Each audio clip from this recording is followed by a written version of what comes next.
लो जी आ साडा पिंड ते तुसी पंजाब ते की पूरी दुनिया फेर लवो ਤੁਹਾਨੂੰ ਇੰਜ ਦਾ ਪਿੰਡ ਨਾ ਲੱਭੇਦਾ ਕਿਉਂਕਿ ਇਸ ਪਿੰਡ ਦੇ ਵਿੱਚ ਸਭ ਤੋਂ ਵੱਡੀ ਗੱਲ ਇਹ ਵੇ ਕਿ ਇਸ ਪਿੰਡ ਦਾ ਸੱਪ ਬੰਦੇ ਨੂੰ ਕੁਝ ਨਹੀਂ ਆਂਦਾ। ਹਾਂ ਮੈਂ ਗੱਲ ਠੀਕ ਕਰ ਰਿਹਾ, ਤੁਸੀਂ ਠੀਕ ਸੁਣ ਰਹੇ ਹੋ। ਬੰਦੇ ਦੇ ਸਾਹਮਣੇ ਸੱਪ ਆ ਕੇ ਖਲੋ ਵੀ ਜਾਏ ਨਾ ਤੇ ਆਪਣਾ ਰਾਸਤਾ ਬਦਲ ਲੈਂਦਾ ਸੱਪ, ਲੇਕਿਨ ਬੰਦੇ ਨੂੰ ਕੁਝ ਨਹੀਂ ਆਂਦਾ। ਉਹਦੇ ਪਿੱਛੇ ਇੱਕ ਕਹਾਣੀ ਹੈ, ਮੈਂ ਤੁਹਾਨੂੰ ਸੁਣਾਣਾ ਵਾ। ਕਹਾਣੀ ਇਹ ਵੇ, ਗੱਲ ਇਹ ਵੇ ਕਿ ਸਾਡੇ ਇਲਾਕੇ ਦਾ ਸੱਪ ਕਿਸੇ ਵਕਤ ਦੇ ਵਿੱਚ ਬੜਾ ਹੀ ਜ਼ਹਿਰੀਲਾ ਹੁੰਦਾ ਸੀ।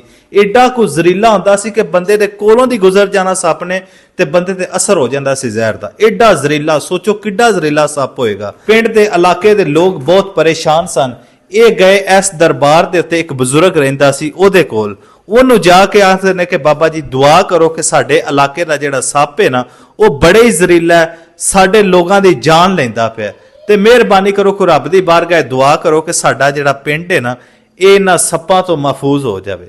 ਉਹ ਬਜ਼ੁਰਗਾਂ ਨੇ ਹੱਥ ਚੁੱਕ ਕੇ ਦੁਆ ਕੀਤੀ, ਅੱਲਾਹ ਪਾਕ ਦੀ ਮਿਹਰਬਾਨੀ ਹੋਈ, ਉਹਨਾਂ ਸੱਪਾਂ ਨੇ ਬੰਦਿਆਂ ਨੂੰ ਡੰਗ ਮਾਰਨਾ ਛੱਡ ਦਿੱਤਾ। ਲੋਕਾਂ ਨੂੰ ਜਦੋਂ ਪਤਾ ਲੱਗ ਗਿਆ ਨਾ ਕਿ ਸੱਪ ਡੰਗ ਨਹੀਂ ਮਾਰਦੇ ਇਸ ਇਲਾਕੇ ਦੇ, ਤੇ ਲੋਕਾਂ ਨੇ ਸੱਪਾਂ ਨੂੰ ਹੱਥਾਂ ਵਿੱਚ ਫੜ ਕੇ ਤੇ ਕਦੀ ਇੱਧਰ ਸੁੱਟ ਦੇਣਾ, ਕਦੀ ਇੱਧਰ ਸੁੱਟ ਦੇਣਾ। ਸੱਪਾਂ ਦੇ ਮੂੰਹ ਦੇ ਉੱਤੇ ਜਨਾਬ ਇਹਨਾਂ ਸੋਟੀਆਂ ਮਾਰਨੀਆਂ ਕਰਨੀਆਂ।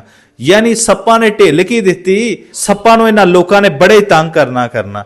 ਇਹ ਸੱਪ ਫਿਰ ਗਏ ਬਜ਼ੁਰਗ ਦੇ ਕੋਲ ਤੇ ਉਹਨੂੰ ਜਾ ਕੇ ਆਖਦੇ ਨੇ ਕਿ ਬਾਬਾ ਜੀ ਤੁਸੀਂ ਦੁਆ ਕੀਤੀ ਸੀ ਤੇ ਰੱਬ ਦੀ ਤਰਫੋਂ ਸਾਨੂੰ ਹੁਕਮ ਆਇਆ ਕਿ ਇਸ ਇਲਾਕੇ ਦੇ ਲੋਕਾਂ ਨੂੰ ਕੁਝ ਨਹੀਂ ਕਹਿਣਾ, ਡੰਗ ਨਹੀਂ ਮਾਰਨਾ, ਤੇ ਹੁਣ ਇਹ ਲੋਕ ਸਾਨੂੰ ਡੰਗ ਮਾਰਨ ਤੋਂ ਬਾਅਦ ਨਹੀਂ ਆਉਂਦੇ ਪਏ, ਮਤਲਬ ਸਾਨੂੰ ਸਤਾਉਂਦੇ ਨੇ, ਸਾਨੂੰ ਜ਼ਲੀਲ ਕਰਦੇ ਨੇ। ਤੇ ਬਜ਼ੁਰਗਾਂ ਨੇ ਆਖਿਆ ਕਿ ਤੁਸੀਂ ਥੋੜੀ ਸ਼ੂਕਾ ਸ਼ਾਕੀ ਆਪਣੀ ਜ਼ਰੂਰ ਰੱਖੋ, ਯਾਨੀ ਕਿ ਏਡੇ ਗੁੰਮਸੁੰਮ ਨਾ ਹੋ ਜਾਵੋ ਕਿ ਇਹ ਲੋਕ ਤੁਹਾਨੂੰ ਮਾਰਨ ਲੱਗ ਪੈਣ।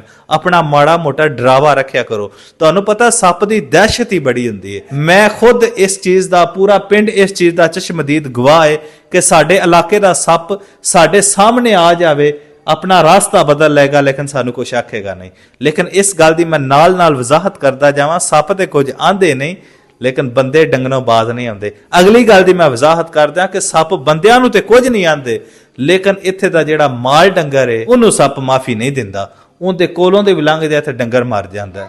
ਮੇਰਾ ਪੂਰੀ ਦੁਨੀਆ ਨੂੰ ਚੈਲੰਜ ਹੈ, ਜਿੱਥੇ ਮੇਰਾ ਵਲੌਗ ਚੱਲ ਰਿਹਾ, ਜੇ ਕੋਈ ਐਸਾ ਪਿੰਡ ਹੈ, ਕੋਈ ਐਸਾ ਇਲਾਕਾ ਹੈ ਤੇ ਕਮੈਂਟ ਵਿੱਚ ਲਾਜ਼ਮੀ ਦੱਸੋ। ਇਨਸ਼ਾਅੱਲਾਹ ਤਾਲਾ ਅਸੀਂ ਆਪ ਉਸ ਇਲਾਕੇ ਦਾ ਵਿਜ਼ਿਟ ਕਰਾਂਗੇ, ਉਹਦੀ ਖਬਰ ਲਵਾਂਗੇ। ਬੜੀ ਮਿਹਰਬਾਨੀ, ਬਹੁਤ ਸ਼ੁਕਰੀਆ ਜੀ।